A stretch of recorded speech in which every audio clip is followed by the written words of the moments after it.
Première chose, il faut savoir qu'il existe deux types de peuples. Les peuples dominants et les peuples dominés.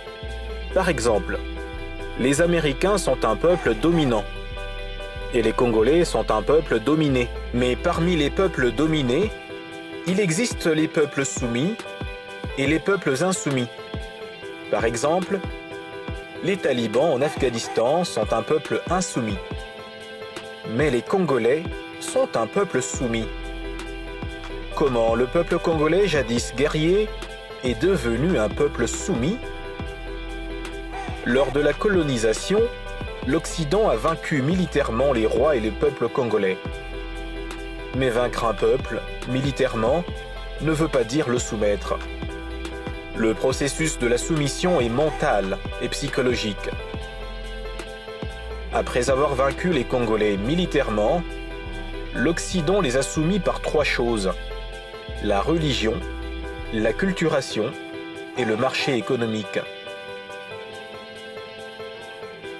Si les Américains ont vaincu les talibans en 2001, mais pendant 20 ans n'ont pas pu soumettre les talibans, c'est parce que l'islam et la culture musulmane est un béton que l'Occident n'arrive pas à soumettre. Un peuple insoumis, même s'il est dominé par la force, continuera à résister.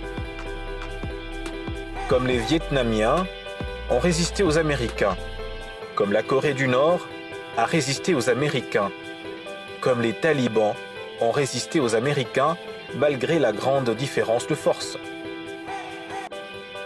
En conclusion, un peuple soumis pleurniche, se plaint, dénonce et rien n'arrive. Mais un peuple insoumis se tait, s'unit et résiste jusqu'à vaincre ses ennemis.